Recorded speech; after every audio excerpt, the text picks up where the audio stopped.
Yes, well, as we get older and older, I'm 77 right now. You can't live forever, you know. So if this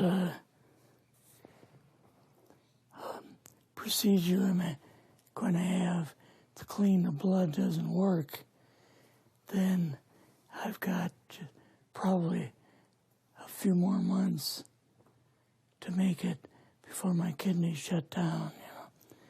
So that's kind of why I'm kind of going along with the interview at this time. You're seeing that what you went through is just too important for people not to know about. Yeah. Yeah. Can you just, can we start at the beginning with your military career and just walk through what exactly your experiences were? Was drafted into the military and got into the U.S. Army. After that, I was sent to the Signal Training Center in eastern United States. What year would this be? 58. I went through the Signal Training course. And at that time, I went through the radio teletype course and also the cryptography course, crypto.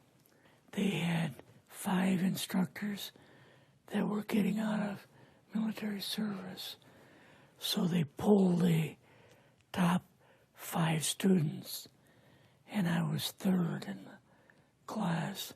So I got pulled as an instructor. Now, were you at this time also working yet for CIA? No. Not yet? No. After one day, my boss came to me, and he said, how would you like to, you know, make some extra money? And I said, oh, money is good. So he's explained to me that he could put it through, would have to get a top secret White House Q clearance for the job, you know. And I thought, boy, it must be a pretty exclusive thing, you know. And I said, well, what is this? And he said that I'm director for the CIA for Eastern United States, you know. And I said, oh, I didn't know that. And he said, you weren't supposed to.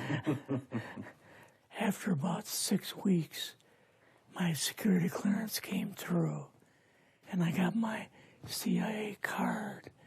It was an ID card, like a credit card, where I could just go up to the door and slice it, walk right in. And my name at that time, I used a artificial name too. Never used my real name. I started working with him on the project he was on, and that was Project Blue Book, which was kind of partially a fraud.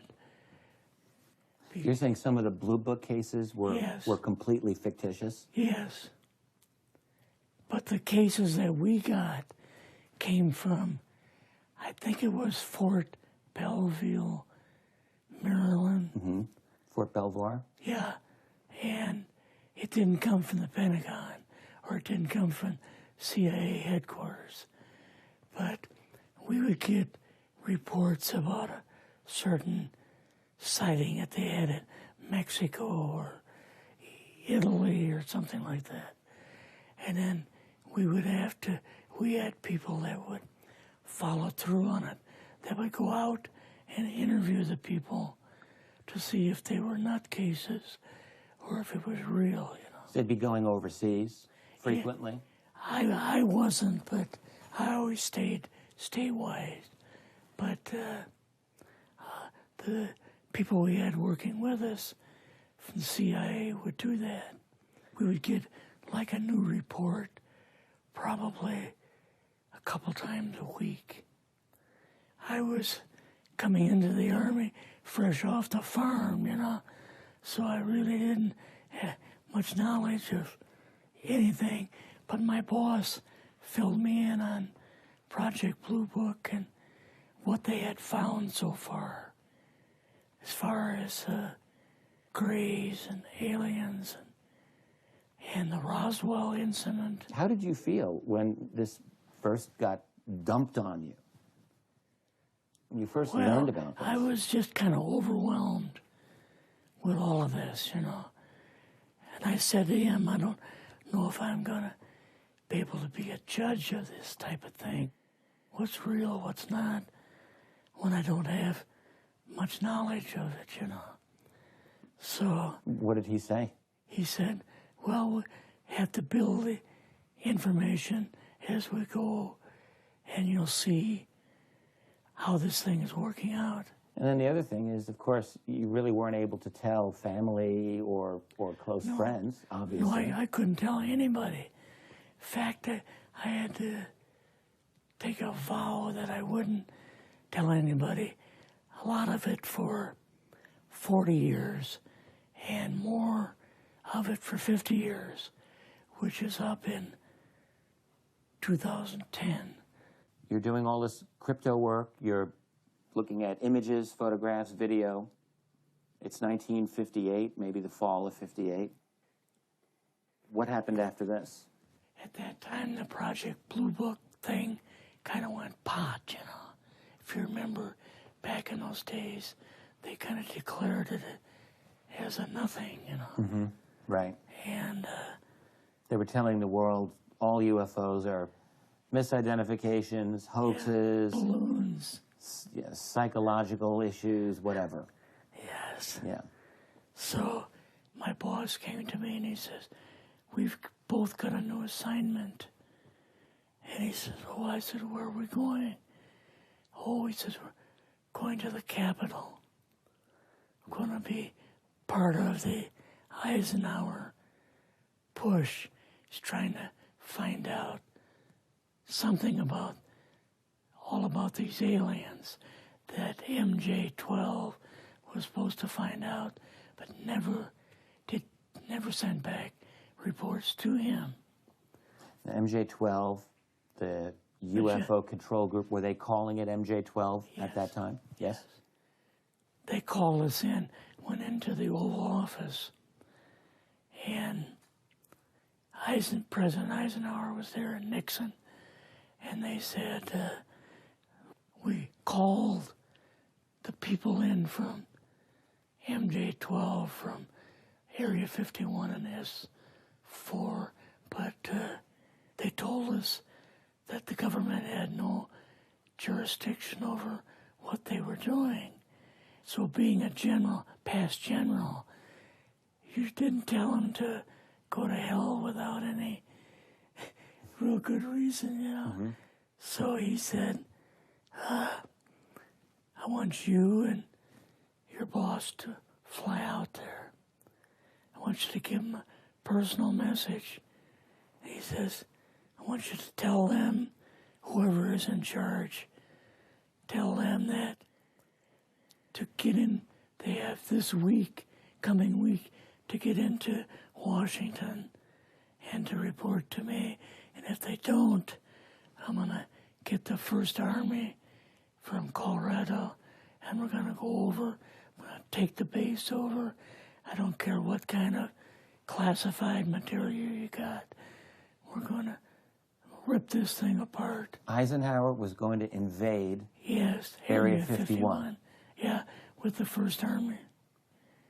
So you go out with your superior. Yes. You fly out. You land. What happens? Can you describe this whole process, what you saw? It took us the 13 or 15 miles south to S4 and like different garage door openings. Okay. And in these garage door openings, they had like different saucer crafts. The very first one had the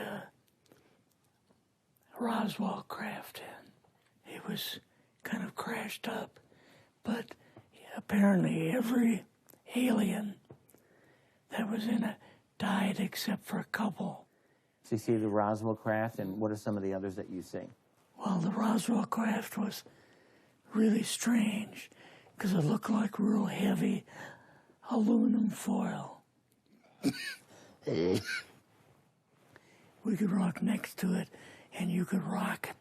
The whole thing probably weighed 150, 300 pounds. Could they tell what the source of power was of this craft? Yeah, it was like a reverse gravitational thing of some kind.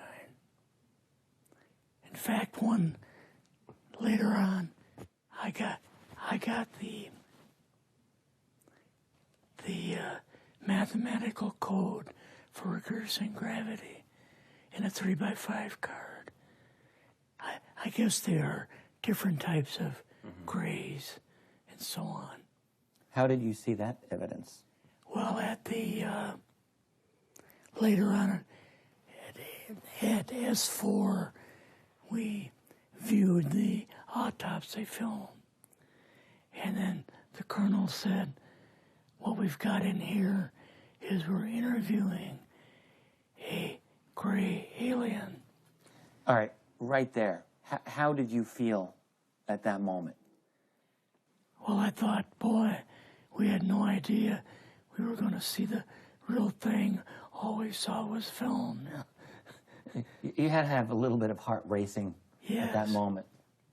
My boss was able to go in and had like a partial interview with him. So what did this gray alien look like? Could you describe him a little bit? This one looked a little bit oriental. So I'm just wondering if it looked almost human, what about this didn't look human? No, it didn't look human as far as the skin tone and basically the shape of it and the size. How was its head size compared with a normal human, for example? Brain was kind of a little bit bigger. And some of the nose was very, very small. And the ears were just like holes. Mouth was very small. Now, why were they bringing you out here at all, anyway, to see an alien? What was the point? To go back and tell the president they actually had one. So he did not know at this point No, if there was an alien at S4. no. What did you do then at Area? Were you done, or did you have other things to do with Yes, S4? but basically we were kind of done. Went back to Area 51.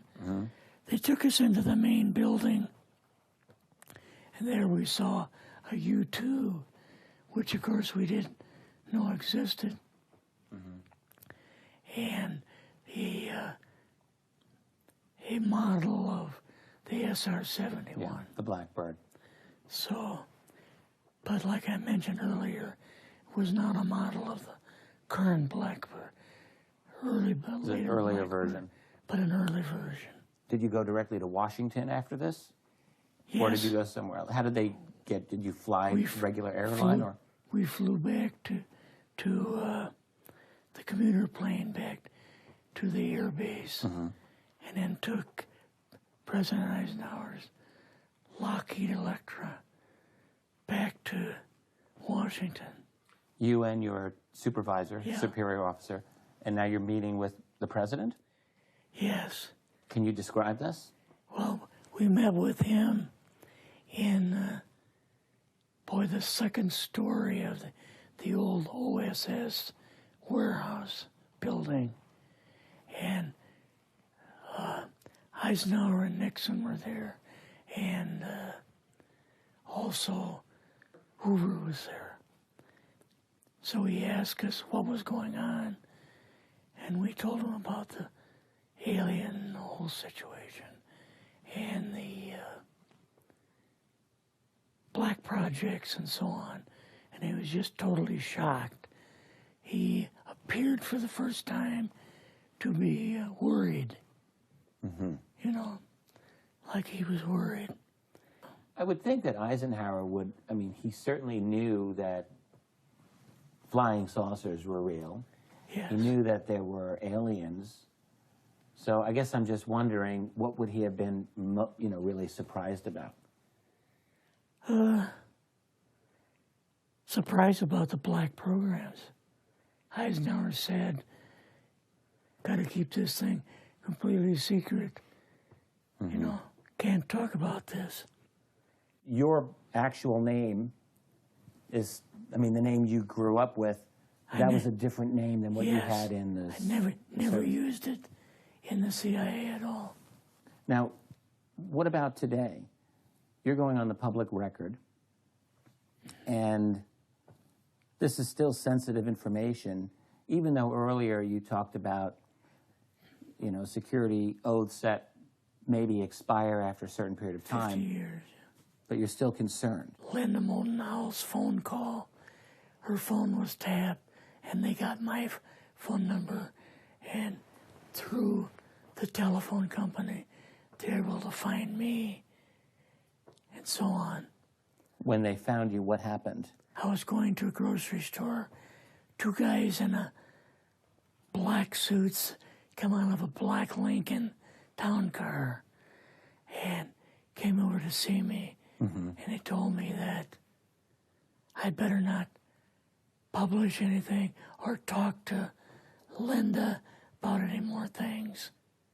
So at that time, I did, you know, I stopped. That was enough to intimidate you. Yes. Rather remain anonymous. Never show my face on anything. Really, thank you for doing this. Yes, this was, I guess, kind of a good idea because I feel much better having talked about it. I kind of feel like there's a load off my shoulders. Really? Because I had an awful lot of secrets that I had kept over the years.